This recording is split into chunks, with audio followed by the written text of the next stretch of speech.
What you doing? Ran out of space on my phone, so I'm deleting some stuff. Bye, singing dog. Bye, goal. I pronounce you Bye, husband. wedding ceremony.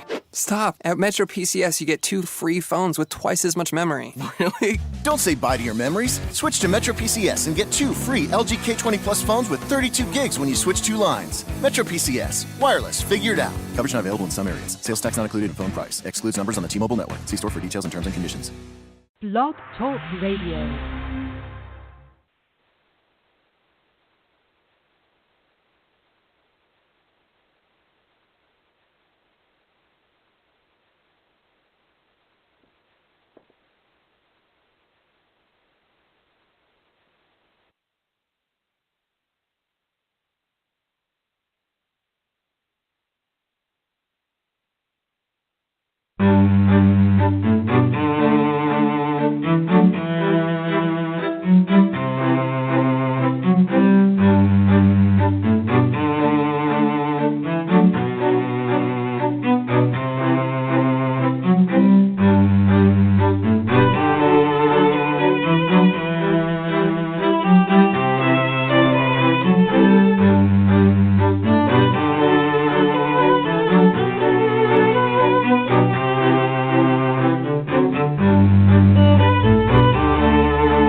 Good evening. Welcome to Evolving Soul on Blog Talk Radio.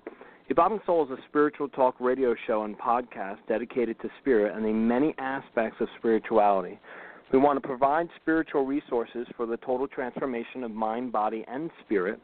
The radio show will highlight interviews with spiritual lecturers and teachers, providing readers with a targeted insight of such teachings, which ideally will help people to live more of an empowered life.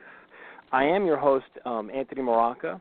And joining me tonight, we have a special guest. I just really want to get right into her bio because time is limited with this woman.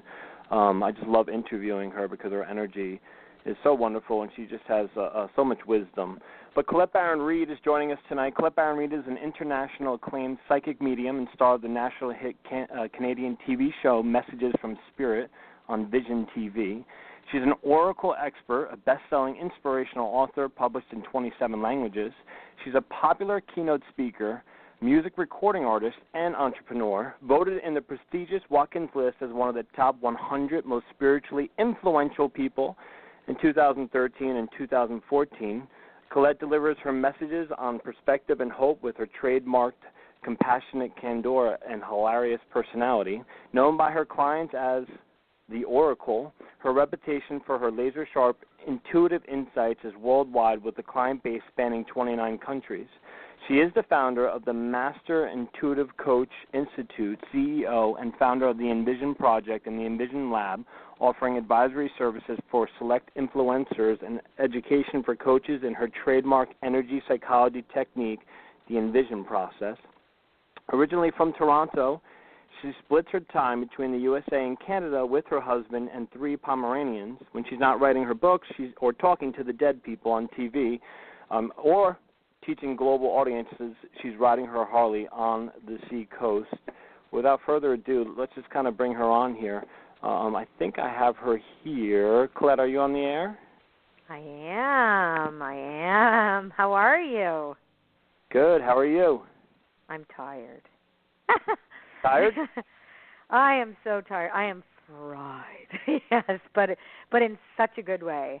My book launch has been going full steam for about a week now, and so we're working 10-hour days and, just trying to keep the momentum going and coming up with new ideas and different things to give people. And I'm working on my Oracle school, so there's lots of, and my next courses. So I'm telling you, I am so busy. I almost, thank God I didn't forget. But I was in my pajamas already. I'm like going, what am I supposed to be doing right now? I'm like, oh my God, I'm going to be on the radio. That's so funny too, because I think I emailed Jill today just to make sure to kind of confirm. Too funny. Maybe a reminder there. And listen, I want to mention something. I want to give a shout out. I don't remember the last time we were on some kind of show. I can't remember, but boy, you are such a gifted medium. Really, I know you studied with Tony Stockwell, right? Is that right? Yes. Or am I wrong?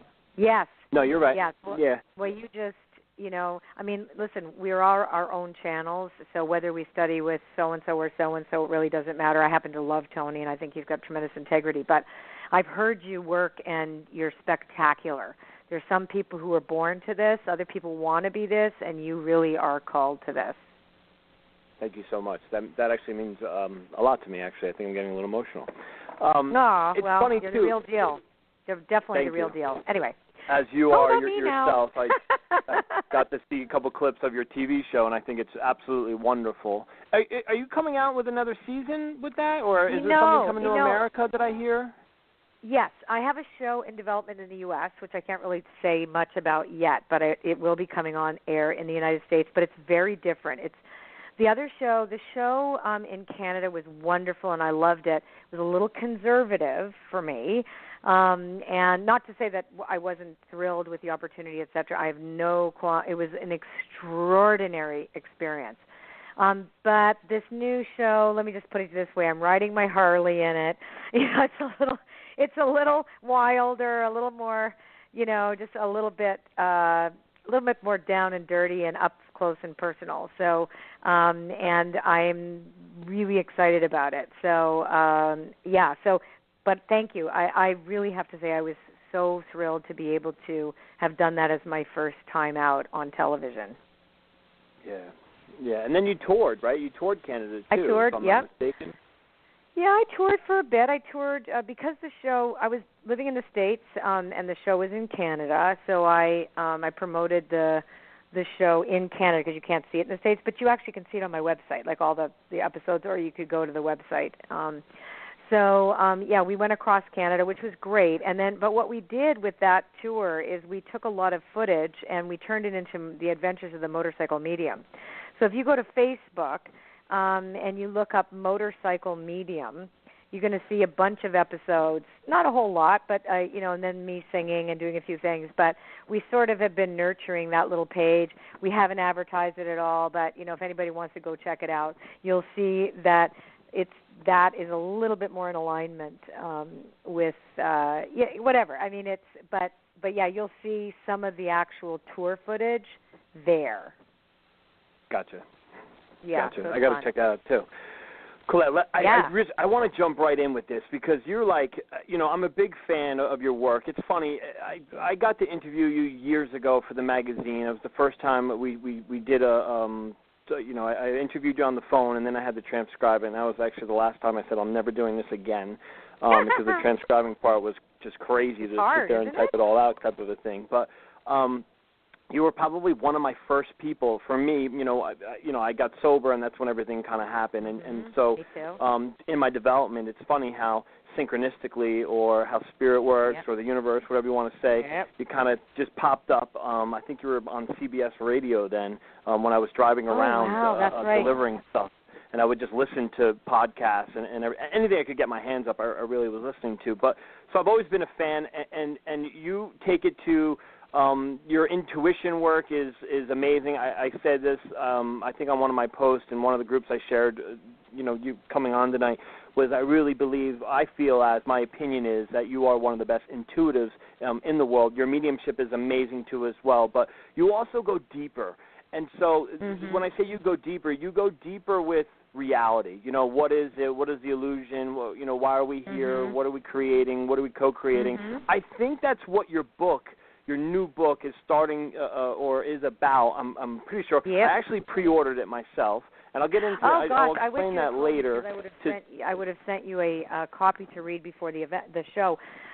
Uncharted actually stands on its own as its own book, but it was originally written, or at least the idea that I had was that it would be a sequel to the book The Map.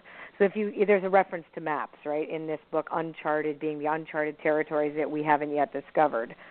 And the secondary title is The Journey Through Uncertainty to Infinite Possibilities. And so what was really interesting about this book is that it really had a mind of its own, and was greatly influenced by an experience that I had after I did all those readings. Because you got to remember, this was a low-budget television show, and so we did all that in a very short period of time. So I did over 300 mediumship readings in 12 shooting days. So I was really, really at a space where in order for me to do that amount of mediumship, I had to have less connection to myself and more connection to the periphery of my awareness where my information comes from. So what was so interesting was the fact that I was so unself-centric, right? So I left my self-centricity away, and I was really spirit-centered, because you can't do both. You cannot be worried about yourself in front of a camera and doing readings. You have to just do it. You just can't. You just have. It's live. My stuff was live. It was shot. It was edited later, but I had a studio audience. You can't BS your way through that, right? And so I was completely in that zone, and so I felt afterwards that I felt like I had this presence, that it was as if all of them came together without being separated personalities, that there was this sense of connectivity that I'd never felt before at such a visceral level. Sorry, my dog almost fell down. Now, you just be relaxed, Bizou. And what really occurred for me was just, I don't know how to put it, but less self, more us. Less me, more we. And when I talk about we, I talk about everything. So the empathy was on overload, everything. I just felt like the trees and the sky, and and I was less interested in myself, my fears, my thoughts about myself. And so as a result, it was as if I was being followed around like a flock of birds. But it was also like something else kind of came in the door, right? And so I was so aware of this other really funny, happy, playful presence that began as a sensation of listening for me. And it felt like I was getting thoughts that really weren't my own, that were coming through me like harmonies, like it was a chorus, a sound, when I meditated. And then sometimes at random, so I didn't really want to say anything at first, because it was just fascinating, and I was it was my little secret, you know what I mean? It was just my thing. And then finally I started telling my editor about it, because I did have the experience where I'd start to write one thing, and the next thing you know, something else was on the page, and I don't remember writing it. So I told her about it, and I said, listen, there's this thing that's happening to me. She goes, well, then she wanted to call them spirits, and I'm like, they're not spirits. I know the difference between dead people and this, but this isn't that. And she goes, well, what is it? I need to know a noun if we're going to write about it. And do you want to write about it? And I'm like, I think I have to. So she goes, why don't you go ask them? And I'm like, oh, I never thought of that, right? So I went into, meditation, and what happens to me when I'm tuned into this presence, this is and I don't want to call it an entity, but it feels like you're channeling an entity, but it's really not. It's like a group of consciousness. It's a collective. And I would kind of go into this, it felt like a sugar shock, like when you're tired and you're like, you've had too much sugar or whatever, and you're just like, oh yeah, or you've eaten a big meal at Thanksgiving and you're kind of passing out. That's the feeling. And all of a sudden, so I asked, who they were, and so clear. I heard this chorus say, we are we, you are we are light. You are when we are when you listen. And I'm like, what? I'm like, no, get the F out of town, right? So I am sober, like, right? So, now listen, I mean, you and I both know we talk to dead people, but this is a whole other ball of wax. This is something that reminded me very much of the time when I had an out-of-body experience and saw an angel that scared the crap out of me. when I was doing a meditation, massage with somebody. I wrote about it in my first book, but I really saw this. But I was in an altered state, and I'm not in an altered state right now. I'm just meditating, and I'm so not in an altered. I'm very clear that I am sitting here. My dog is down the end of the bed, and I am sitting up, and I got a cup of tea here, and I'm going, holy crap, I just heard that. So then I was like, okay. So I go back, and I tell Nancy, and she goes, no, you got to know, what do you call them? I'm like, oh, yeah, I never asked that part. So I went back, and I was like, okay, hello, it's me. Like, I'm feeling like such a dork. And it's like, okay, I'm so embarrassed. I don't know who you are. And I'm like, are you a figment of my imagination? You can't be, because it didn't sound like that, and I know the difference also. And they came right back in with the same line. And then I said, okay, but we are we, you are we, you are when we listen, and then we are light, blah, blah, blah. So I'm like, okay, I know I'm not making this up, because I could hear it. It was like, it was part of me, but separate from me. So I say, like, what do I call you? And they say, Fred. And I'm like, no freaking way am I going to call you Fred. Like, and then they go, Fred, we are Fred. So I'm like, oh my God, this can't be happening to me. So, so I'm like, oh, no. Like Doreen Virtue, she gets Raphael and Gandalf and whatever the hell else she gets, and I have to get something named Fred. Like, and that same similar thing happened years ago when I asked for my first spirit guide, and his name was Ollie, and I'm like, no. I expected, like, Galadriel or Frodo or something. Yeah. So anyway, so the book really came about by this experience. I was really influenced by this collective named Fred, and really kind of steered me into a very simple book about co-creation.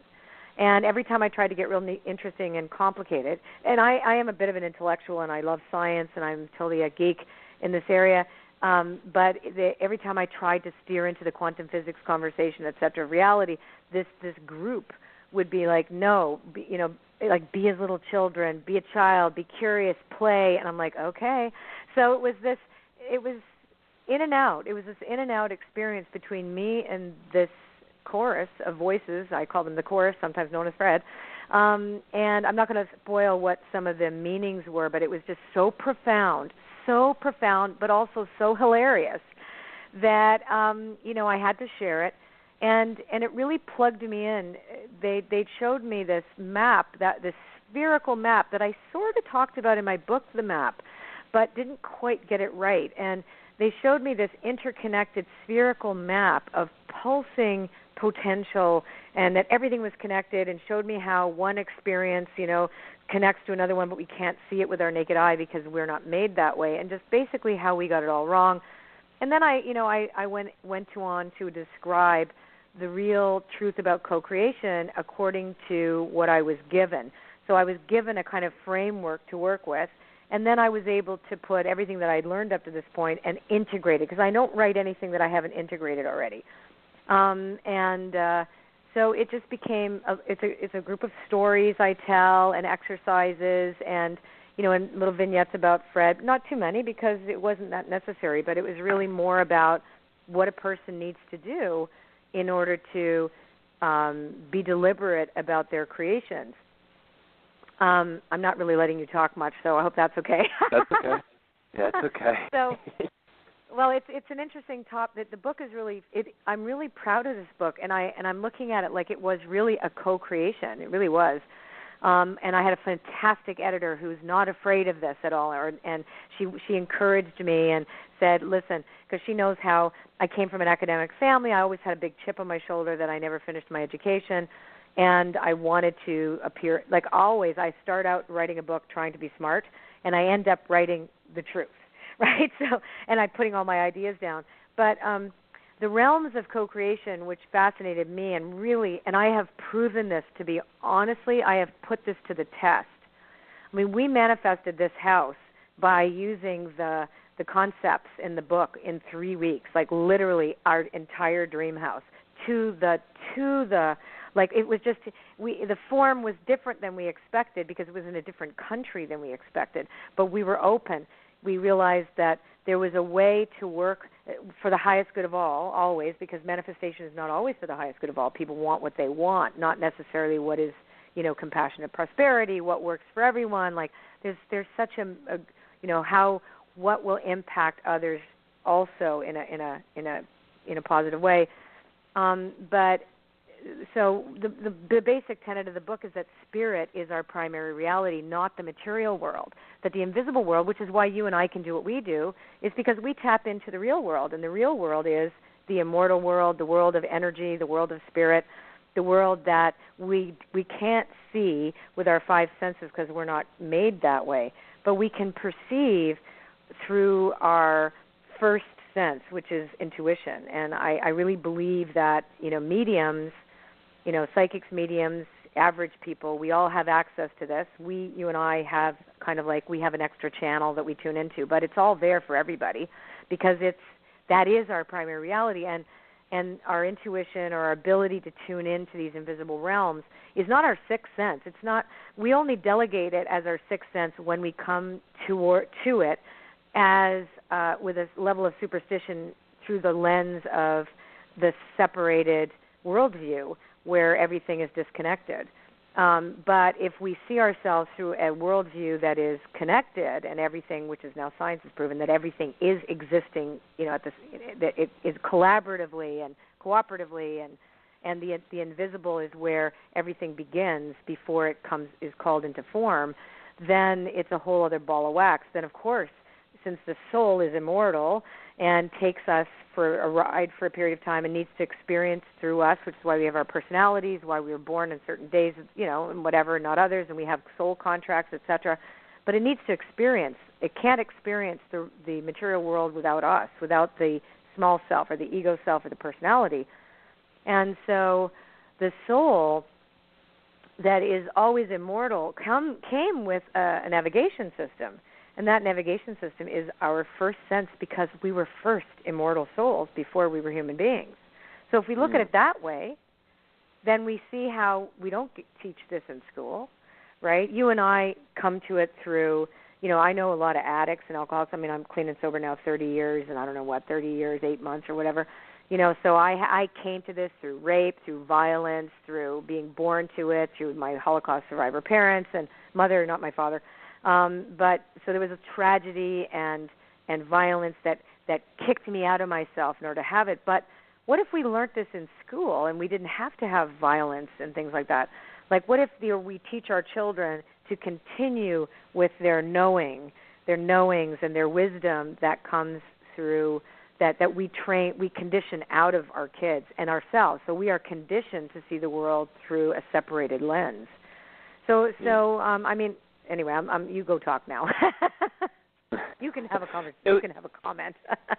No, it was interesting because I somehow, I just went through a pretty crazy period over this past 2 or 3 months. I slowed down with my work with mediumship, which automatically became scary to me because now I'm reading full time and everything else, and I have a family to support and all that other stuff. But ultimately, it gave me the time to dive deeper into meditation, where I actually I met my shadow self in meditation, and it was like this profound healing for me. I'm dropping some anger, stuff with my father, kind of stuff like that that came profound. up, and so I talk about process, that in the book too. About that, by the way. Yeah, because in the process of doing it, I do affirmations, but my affirmations they're not based upon, like a certain amount of money, not like The Secret, but, that, spirit, I'm trusting God to give me everything I need for my growth and development. You know what I mean? I'm trusting the universe to, you know what I mean? It's like, those are my affirmations, and just, that I live in abundance, you know what I mean? And stuff like that. And so I literally do, I do what's called the morning miracle. I don't know if you ever heard of that guy, but I do 10 minutes of that. I do 10 minutes of visualization. I do 10 minutes reading, 10 minutes exercise. That's like my morning. It's called the morning miracle. It's like your first hour, and you do these things. But in that process, right, for a couple months now, nothing was changing, and I was like, "What's going on?" No, and it you know what I mean. And doesn't actually, my affirmations are that maybe things are increasing, and things were getting slower. And then all of a sudden, literally like 2 weeks ago, I don't know where it was because I don't have it up on my screen, but I seen like a promo for your book, or you said there's a line in there like, okay, you've meditated I tap too, by the way. I EFT tap. Right, Sometimes you I even tap meditate, just you through tap, my and my nothing is happening. affirmations. You know what I mean? So you tap, you meditate, you visualize, you do this, and nothing's moving. And I was like, that's me. You know what I mean? That's what's going on right now. And so I then pre-ordered the book, and through that, and I just want to let the listeners know, to pre-order Colette's book, you get a ton of stuff that comes with it. Yep. I've listened to the first. You get some call-in webinar, or you get to listen to her have webinars with people like Greg Braden, Nancy Levin, Anita Munjami, Christy Whitman, which I actually went to her school. She used to have the Quantum Success Coaching Academy. I thought I was going to be a life coach, but Spirit had other plans for me. And Joe Dispenza. I listened to the conversation between you and Greg, which was phenomenal. I listened to, I haven't gotten to all of them yet. I listened to between you and Joe Dispenza when he talks about, surrender there, because that's really, it's almost like going back to, that's why I can't wait to read the book, by the way, because of all the things that you said. And I know I said, oh, yeah, you have, the things in there to do it. But going back to like what I asked you a year ago, it was a little more than a year and a half ago. I think I interviewed you, and I asked you a question: do you believe we create our reality, or do you think there is some sort of spiritual destiny? I'm just, where have you changed? Yes, I have evolved my ideas greatly because I believe both are true. So Gotcha. I believe that we co-create our reality but yet each one of us has a specific purpose.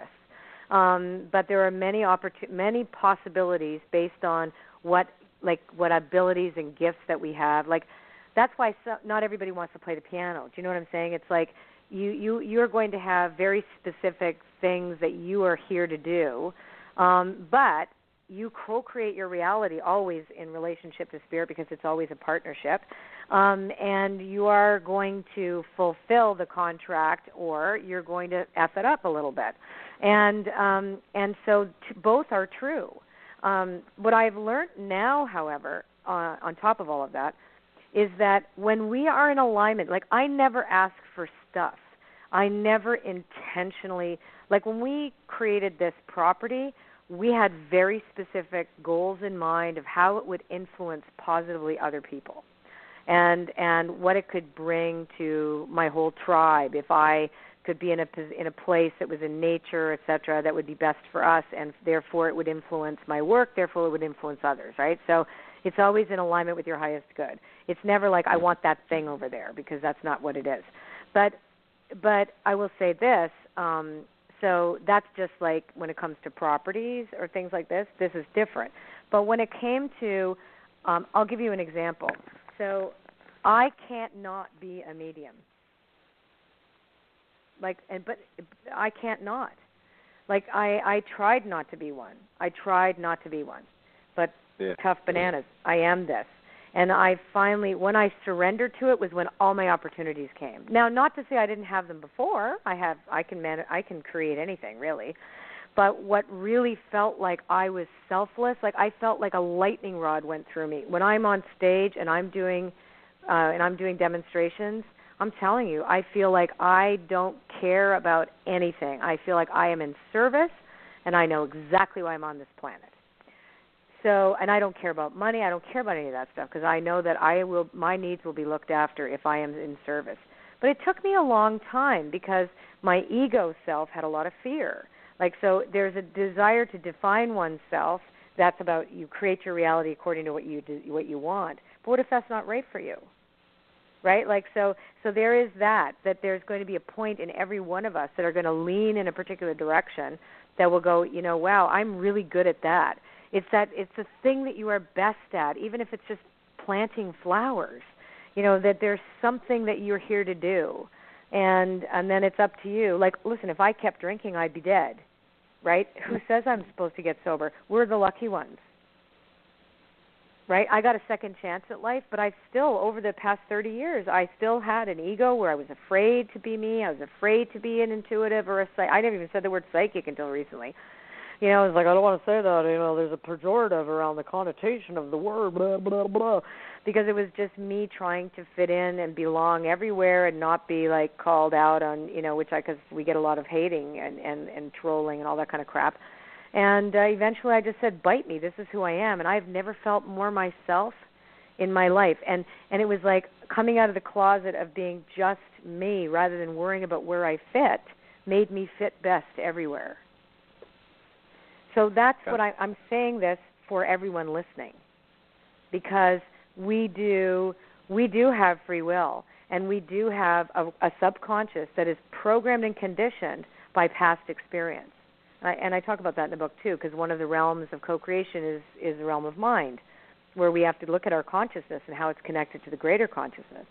And in fact, how does that either aid us or hurt us in terms of, being able to co-create a reality that we're proud of? Now, when you're an addict, like I am and have been, I am not addicted to anything now, but I'm not kidding myself. I am not safe to have a drink. I just would never mess with that. But, I just because I stopped drinking didn't mean that I still didn't, I had a lot of work to do and a lot of shadowing, because I'm stubborn and I wanted to create the reality that I wanted. But instead of doing both, co-creating with my partnership with Spirit, because I have a deal. Spirit's got a deal with me. Spirit created me, and it's inside me, and my soul is here for a purpose, and I got to get out of the way. And our entire job is to wake up and get out of our way so that we can serve for whatever we're supposed to. I know there are other people that are dying to be a medium. Oh, I want to be a medium. I'm like, are you kidding me? I fought it tooth and nail. I don't talk to dead people. Wow. And even mediumship for me comes in a very different way. It doesn't come traditionally, and typically the people go through me to talk about the legacy of pain and suffering that they've left behind for this person, and in order for that person to make new choices. So it's little about, hi, I'm here, remember the teeth in the closet and God knows what else, whatever it is, and I love you, goodbye. It's all about the psychology of the person, and it's likely because it's what I can do. Oopsie. Oh. Hang on. My phone died. Just a second. Okay. Am I still on the radio? Yeah, you're still here. Hello? Okay, good. Can you hear me? Yeah. So it's a long answer to your question, but and I'm sure you struggle with it too. You have a family to support. You're a medium now, and now you even felt the need to take some time off. It's funny. For 5 months, I haven't done hardly any readings. Wow. Yeah, 5 months. I just want to stop you here because I just want to, I feel just guided to hone in on what you just said, because I love what you just said, that your mediumship isn't traditional, because we got into this debate when I was in England. I studied with Tony over in England, so I went over there to be mentored by him, and so we had a small group and a lot of traditional, English, traditional spiritualist mediums, spiritualist churches, and we kind of got into a debate about it. And I love the fact, because I've seen that now more, and I've often asked other mediums too, where do they see the evolution of mediumship going? I mean, everything evolves, right? Everything evolves, so why wouldn't a mediumship evolve? And what you said I found so interesting, because if the person, and it comes through me quite a lot, especially because it's an easy reference for me because of having my father and not saying he loves me and all this all the crap I went through with my dad. So I get the fathers that kind of come through, but why wouldn't they want to help the person here that's still living, their child or whoever, how they're connected to help them heal their life now so they can move forward and still live the best life? Instead of, I'm here, remember I've seen you get married, I know that I had brown hair, green eyes. You know what I mean? It's more of a conversational, let me help this person heal because I want them to still live the better life while they're still here, because life is short. And because I don't have the traditional mindset that I'm an easy mark for people on the other side to come through to say, okay, she's not going to curtail this conversation. So I have, a lot of the real super strong-holded traditional mediums, put their nose down at this kind of mediumship, but I don't care. This is where it's going. And this is what I do. And this is, I have seen people's lives change because of this. And so, which is why, what do I call this? Well, it is definitely mediumship. you didn't see a lot. You didn't see that so much on the television show. It was a little bit more conservative, the TV show. Although you definitely saw some of it. But when I am really getting down, this is a conversation that they have. They are showing me the legacy that they've left with this person, and they're allowing me also to try to work with the person and say, okay, you have believed this about yourself all this time. What if you could see yourself differently now? Now that this thing you've always wanted, this apology, are you still going to see yourself as a victim? Because now it's on them. Not everybody likes to hear that. No, not everybody wants the responsibility and their grief or whatever, but you're setting these people free to actually choose a different reality for themselves. Yeah. And that's that's like the greatest gift. That's like the greatest gift Spirit can give someone. Yep, I agree. So I don't get into conversations with traditional mediums, and they don't dig the way I do over in England. Yeah, it is what it is. I mean, but it's okay because we had you know what debate. There is a beautiful, beautiful tradition, and I'm just unorthodox and always will be.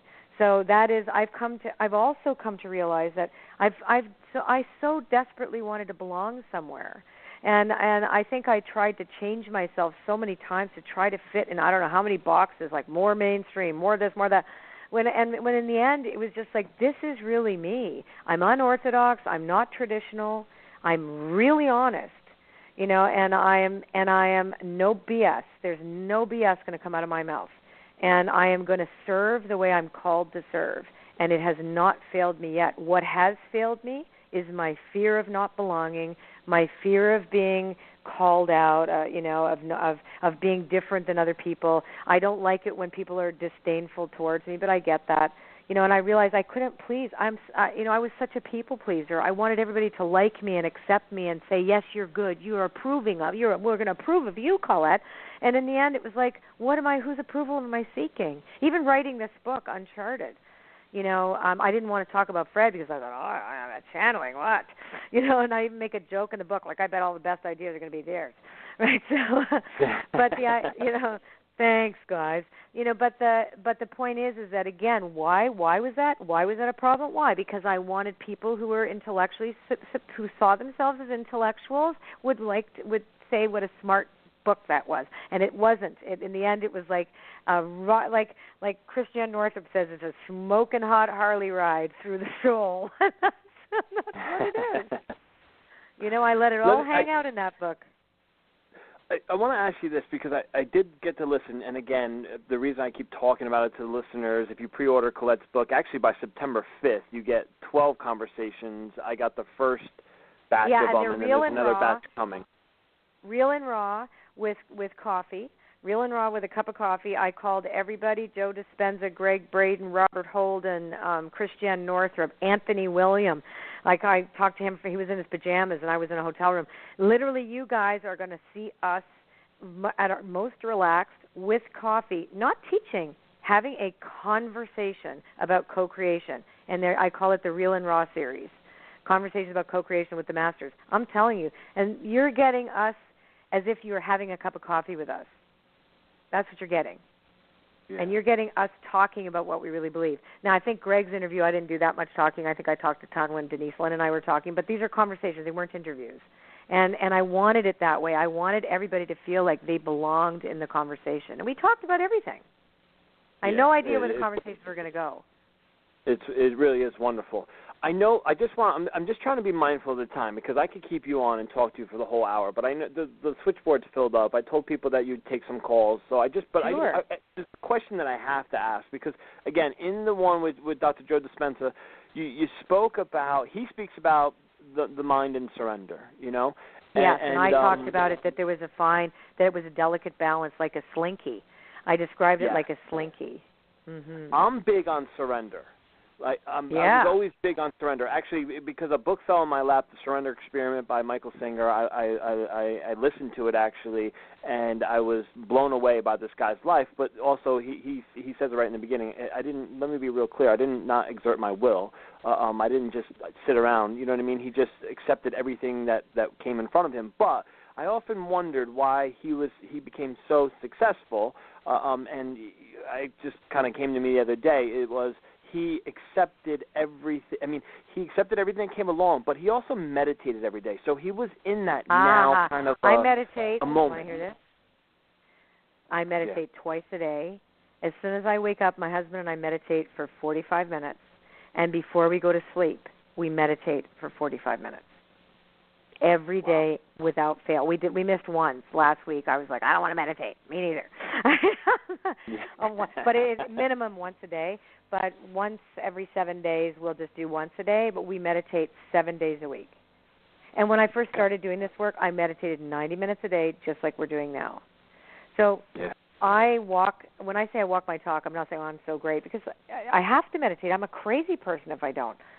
And I have to remain in that space of allowing and gratitude and surrender. But that doesn't mean I'm not going to wrestle with my shadow. That means I make space to see my shadow. Gotcha. I make space for the shadow because it's always there. And I need to be able to look at it through the observer's eyes and not make a judgment and make the amends that I need to make through me, like thy will be done through me. That's the prayer. It's like this communion. That's what we talked about with Greg, right? That communion. You have to commune with spirit. You can't walk around like, I'm too busy. I got to get on Snapchat. You know what I'm saying? Yeah.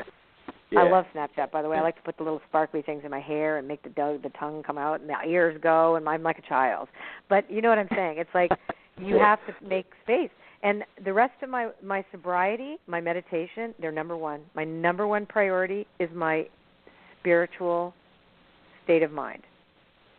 Number one priority. Wow. Seriously. Everything else falls after that. Everything. So every idea I get. It's like that's like the number one thing for you to do is to kind of get centered with self. That's like your number one thing. It doesn't matter what day of the week it is. That you're going to meditate and kind of get with yourself. Yeah, and this morning I meditated and I wanted to like jump out of my skin. It's not always great. Like some days I had the most blissful meditation the other day. I thought I was going to have one every single day like that, and I didn't. And then later on it was like my knee wouldn't stop moving. I was like, and I kept going, sit. You know, I would stay there until I broke through, and if I had to stay there for an hour, I will. Meditation is it's the simplest thing to do, and it's a crucial thing to do for everyone. And I don't care if people say, "Oh, I don't have time," then you're not serious about making a better life for yourself. Sorry, and I'm really opinionated about that. Yeah. I'm a meditator, too. I just don't do it as long as you. I only do 30 minutes a day. It's funny. I've been feeling like I want to go like 30 and 30, you know what I mean? So at least doing like some in the morning, some at night. But I just feel like at the end of the day sometimes, I feel like that's what I'm wondering. How do you not fall asleep right before bed doing it for 45 minutes? Well, we sit up. We don't do it lying down. We sit up. I know. I do it, too, but I still start to nod out. No, you know, and if I nod out, like I nod out, but I do it. But we are so trained right now, like our bodies expect to meditate. Gotcha.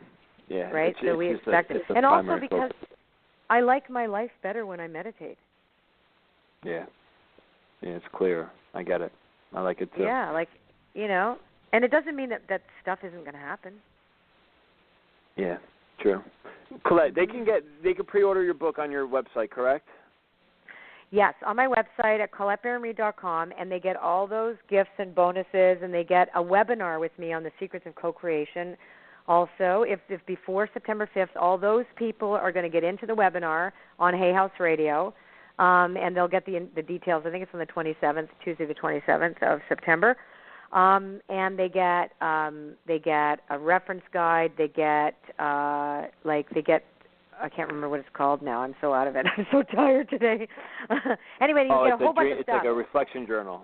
Thank you, a reflection journal. And then we give you also a journal, like a playbook, where all the exercises in the entire book exist in one place. Because you know how it's hard, you know, you're going to do an exercise or whatever. So we give you where it's all in one space so you can actually do it. And then I have these weekend retreats. I only take 60 people, so I don't take more than that. So that's a really good number where people interact with each other and you can still talk to me.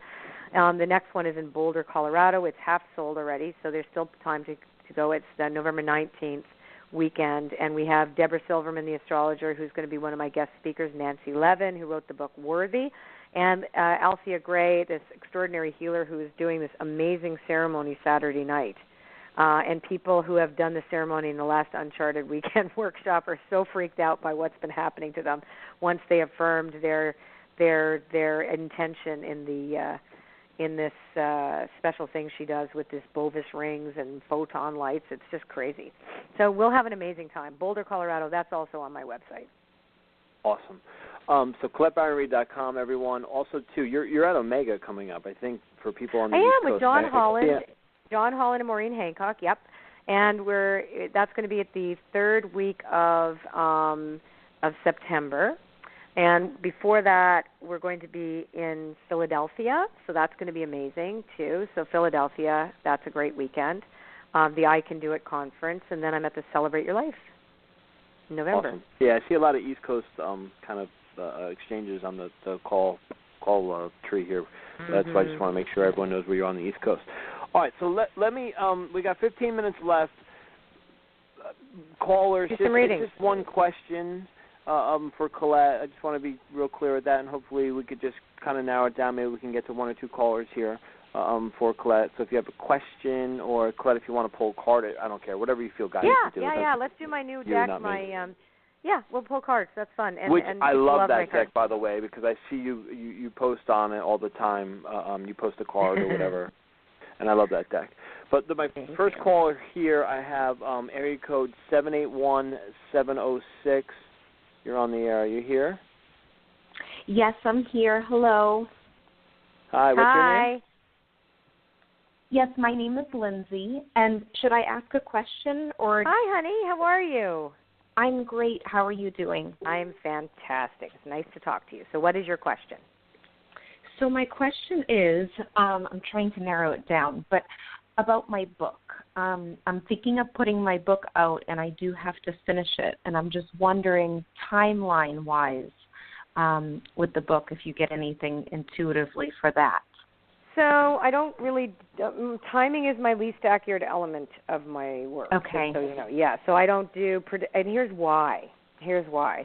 Because I believe that you can speed things up or that certain things aren't in place. Sometimes that you have an idea about something and it takes, the world has to kind of readjust itself in order to make it in alignment with the kind of frequency that you're putting out at the time. So I'm going to say this, that you have been sitting on this thing for about 10 years. Is that correct? Yes, that's correct. Yes, okay. Yeah, so, 10 years and you're coming actually up. ready now. So here's what I'm going to say to you. I feel that you're always, ever since you were a kid, way ahead of people.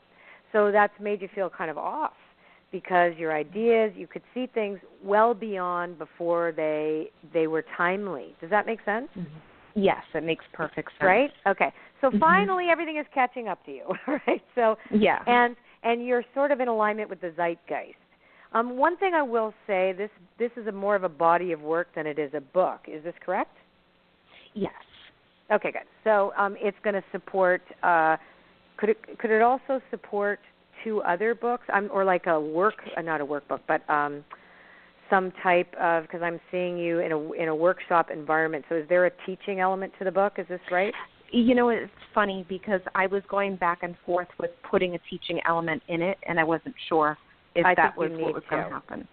Okay. So I'm just getting a real hit that has to be in, because part of why you're here, a big part of why you're here, is and what you've fought against, because your personality is not one to want to be big, right? You're not that's never been your thing, right? You just really want to impart information to people. So you struggled a lot with being in front of a group or like being the one. You just want to be the channel for the information, the end. Right? Yeah, I was always the observer. I'm the introvert, just putting myself out there. That's not going to work for you anymore. I'm realizing that. Yeah, that's not going to happen. So you have to put the teaching element in the book, because that's your next incarnation with this work. You have to be able to share this with other people. However, I will say this, you're going to have some pretty rabid fans that will take this work and make it popular. So I feel like this is a kind of a thing that's going to be very word of mouth. You also have a novel. You like to teach through stories in a way, like fable story kind of thing. Does that make sense? I'm trying to think of it. I know my story is going to be incorporated in this book, so it could but go. I'm talking about also like this book is a nonfiction teaching book, as far as I'm concerned. It's actually like a spiritual uncovery, a spiritual journey as seen through your eyes, but with the timely experience of really remembering who you are, I guess, at the chorus level and tuning into spirit. Is this correct? Exactly. Yes. Okay. And you've been through hell and high water, yada, yada, yada. It makes a great story. However, yes, you also have other stories. So I feel like you're really good at describing things in a way that is metaphoric. So the metaphor is really you're a very adept at metaphors.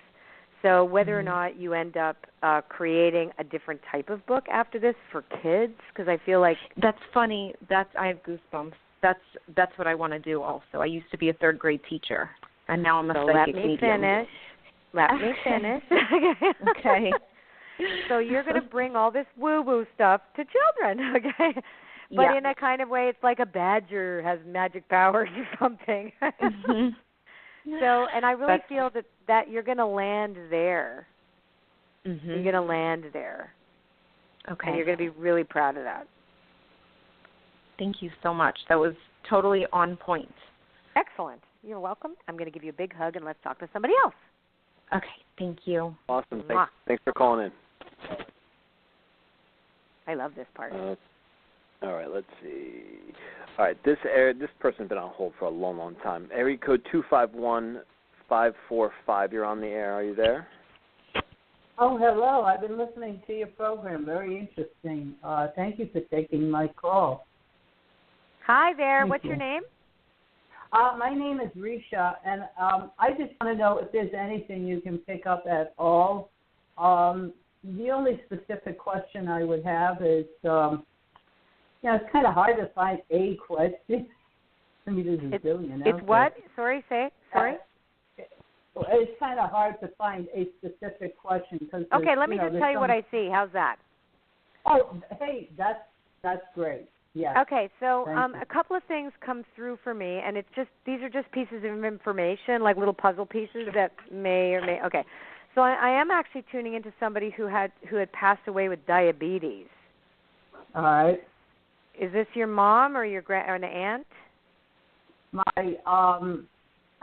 well, it's hard to say. My grandmother passed away with diabetes. With diabetes. My mother she had type 2.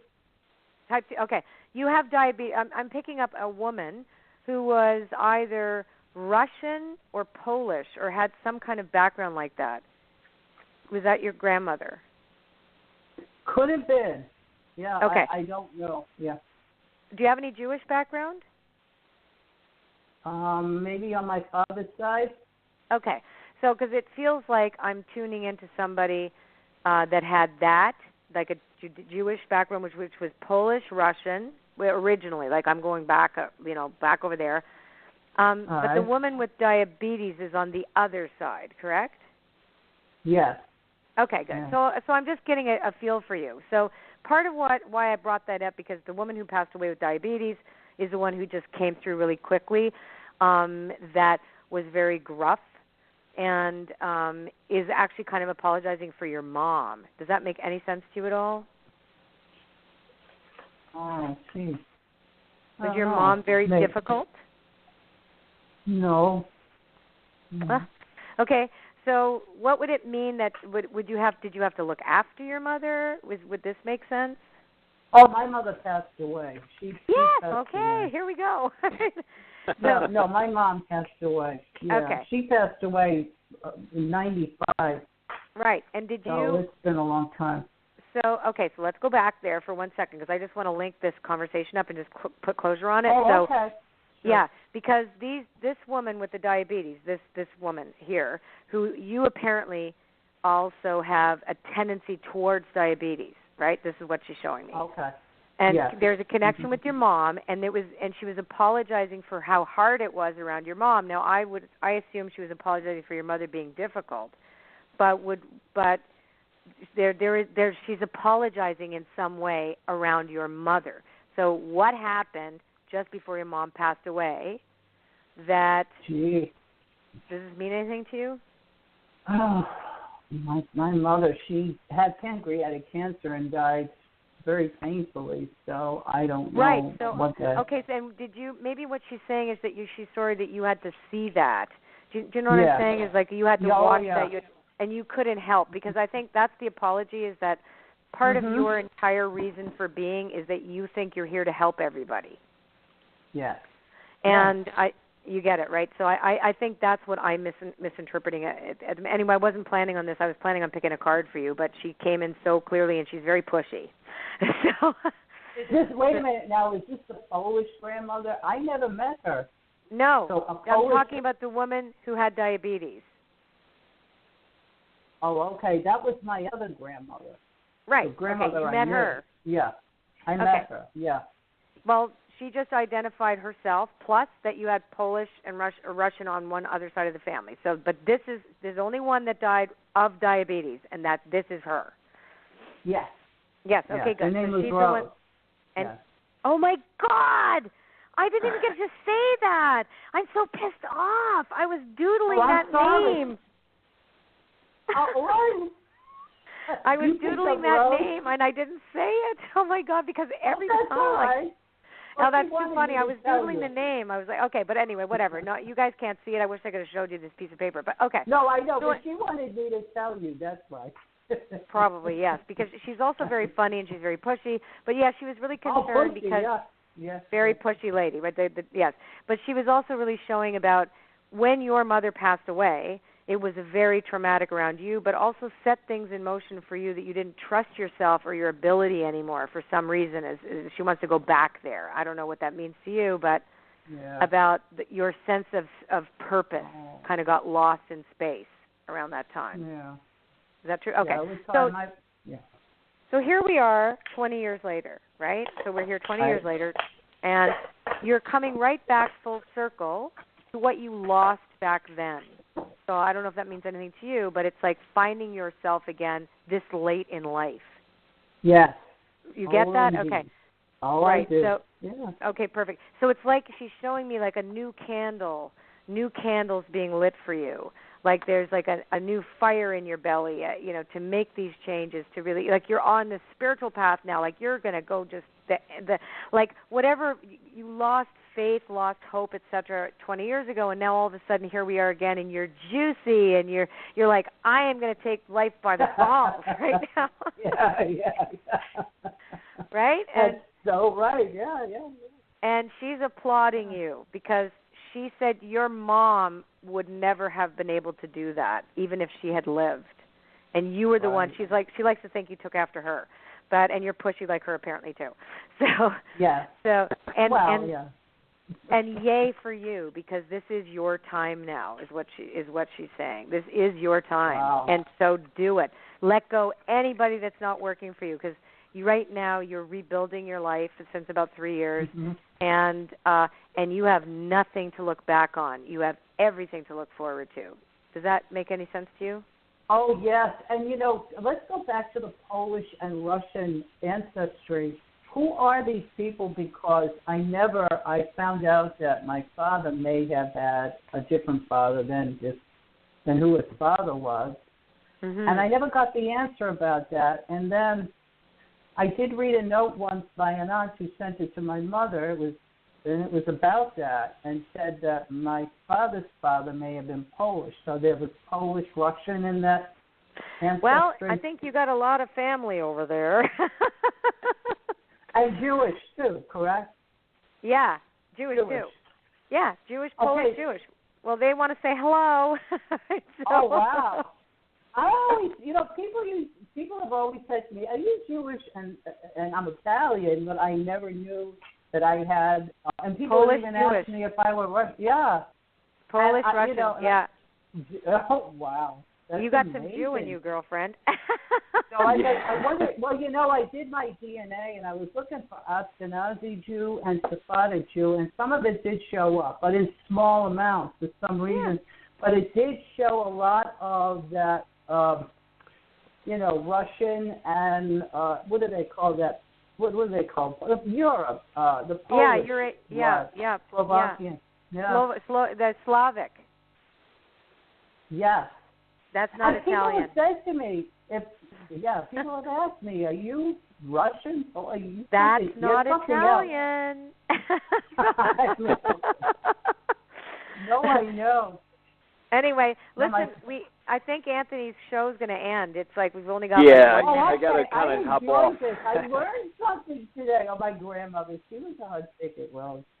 There you go. She was a good woman, yeah. So she came through. I'm a lot like Rose. I look a lot like Rose. And so she was a lot of influence in my life. She had a lot going there. She could have done more with her life. She was a smart lady. Thank you so much. That was an awesome reading. Wow. You're welcome. That was great. Thanks. Thank you, Anthony, for having me. Thank you. Colette, thanks again so much for coming on. It's always an honor and pleasure to talk to you. Again, everyone, ColetteBaron-Reid.com to order her new book, Uncharted, which comes out, I think, the end of September. What's the date on it, Colette? September 20th, but if you order it now, you get tons of free stuff as a bonus. Yeah. And it's well worth it. Trust me, I wouldn't say if I didn't mean it because I did it and I've been listening to. And it's great, too, because you don't have to watch. I actually downloaded so when I drive, I can listen to the MP3 on my phone through my my car thing. So I get to listen to you and have these conversations. So, again, everyone, Perfect. Uncharted comes out in September. You also get there's a Hay House radio lecture. What is it again? No, it's a 2-hour webinar called The Secrets of Co-Creation. Yeah. Of co-creation. Perfect. Again, Colette, thank you so much. It's always an honor and pleasure to speak with you.